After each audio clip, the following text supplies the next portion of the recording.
So, for the first time since 2011, I'm watching a Stanley Cup final, and I don't know if I'm cheering for either team anymore. That's the truth. I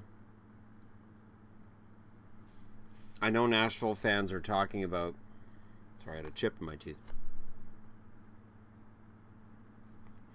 I shouldn't be eating chips yet. Anyways. I'm serious.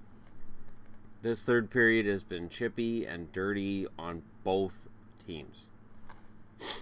Guys are getting thrown out right, left, and center. There's a cross-check to the face that they just showed. Sisson's here. And I know Nashville fans are going to talk about Crosby in the right. He threw a water bottle on the ice. That should have been a penalty. He held Subban down, twisting his head around. That should have been a penalty. I can't say, though, that officiating cost Nashville a game that they lost 6-0. This is a massacre. Again, the shot totals are even. I think, and Saros has a better save percentage in the time he's played than Rinne did, but Rinne will come back in Game 6. I think what's really impressive here, that there's two things. One is Pittsburgh's shooting percentage. When are we going to have the discussion that Pittsburgh's shooting percentage has probably been the best we've ever seen in a Stanley Cup final, at least at home? They tee off and they seem to know how to get the perfect shots. The second point is this. While other people were ready to jump off the Matt Murray bandwagon after game 4, and there are, questions being asked about, has Nashville found a weakness?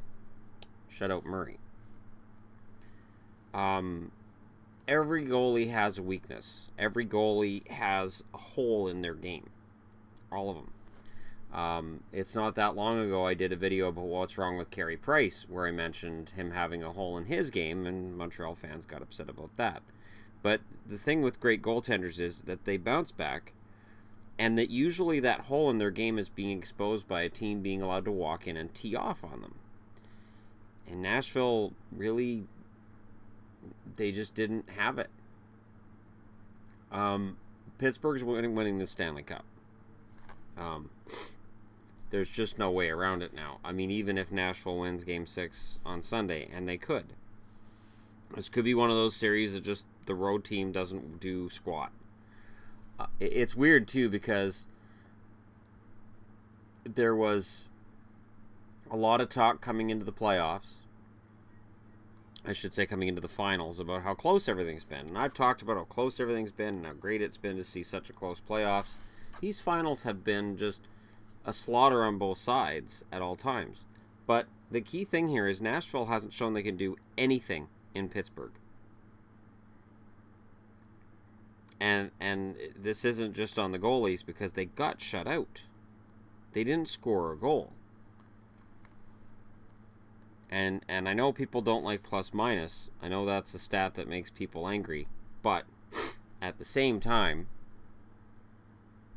whether it makes people angry or not, they mentioned too in tonight's festivities that this final is reminiscent of 6 different guys score.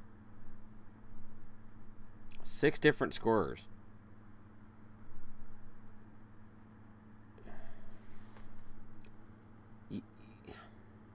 And again, and now they're just going to show the goals, the tee-offs, and it's just... I'm going to see which ones I can say Rinne should have had. Okay, the second one he was coming across. Then they show Crosby throwing the water bottle on the ice.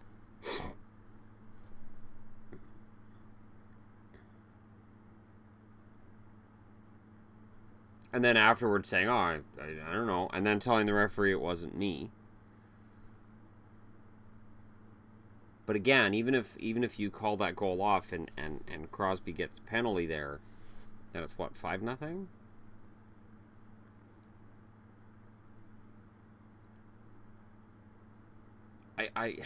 I said after Game 2, I didn't think the shots were indicative of the play. I know Nashville controlled games 1 and 2 on the score sheet in terms of shots and whatnot,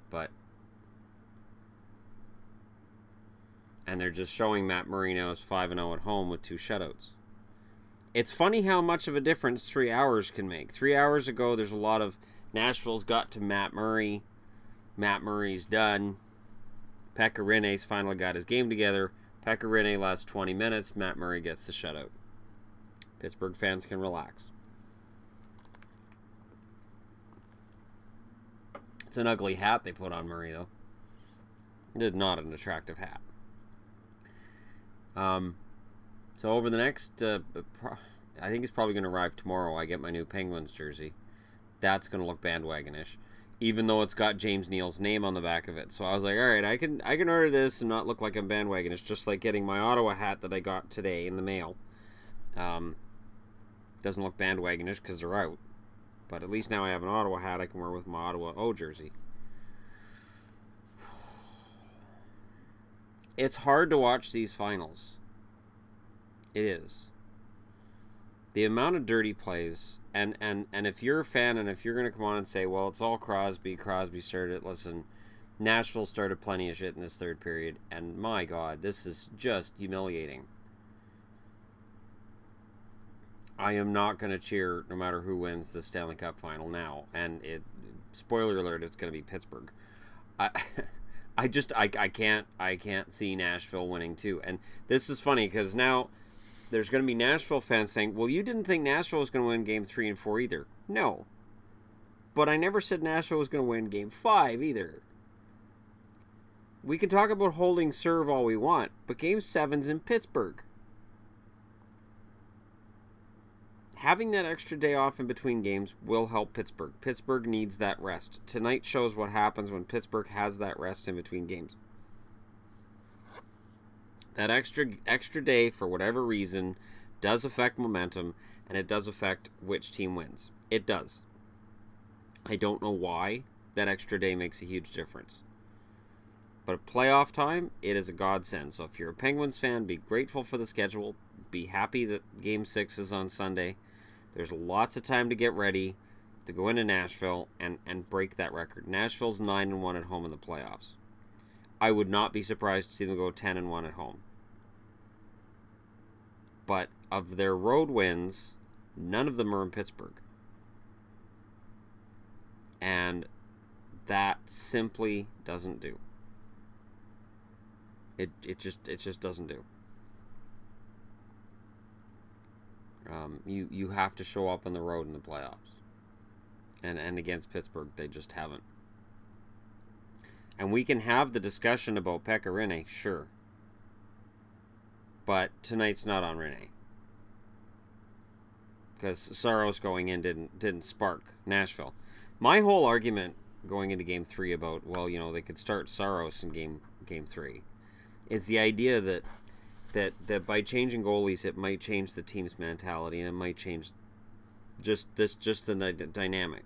They didn't need it. Pekka Rinne was a good goaltender in Games 3 and Games 4, and Nashville wins. Tonight, they try Saros to start the second, and it didn't make a difference. It just didn't make a difference. So I don't know what you do with Game 6. You throw Rinne back in. You hope for home ice to make the big difference again. And then you got to roll the dice going into Game 7. But I don't like their chances in Pittsburgh. And I'm not sure what it is. And I think a mature discussion right now between Nashville and Pittsburgh fans could be difficult because the amount of animosity and hatred in this final has ratcheted up to 11 out of 10. The other major issue in this series is when you cheer for the underdog, this is kind of the problem you end up with. This is the problem with the whole I'm going to cheer for the underdog thing that I try to do. It's why so few teams I cheer for in the final ever win, because it's what happens. Let me know in the comments below what you guys think. Again, this is all around Pittsburgh slaughter, and it's dirty on both sides. I can't justify this on either side. I really can't. Let me know what you think. Hit like and subscribe if you're browsing your way through, and I will be talking to you all again soon, very, very soon, because I gotta wash the taste of this game out of my brain. All right, and again, this is not who I'm cheering for or cheering against. This is just, it's not fun watching the game get just demolished like this, and watching games where it's this lopsided is just, it makes me miss the previous rounds of the playoffs. It really does. I like to see overtime. I like to see some tension. I like to see close games, and this final has not provided it at all in 5 games. All right, let me know your comments in the section below, and let's be nice to one another out here. I hope. I consider this channel to be a nice panacea on the internet, and a place where we can all discuss things like men and women and mature adults.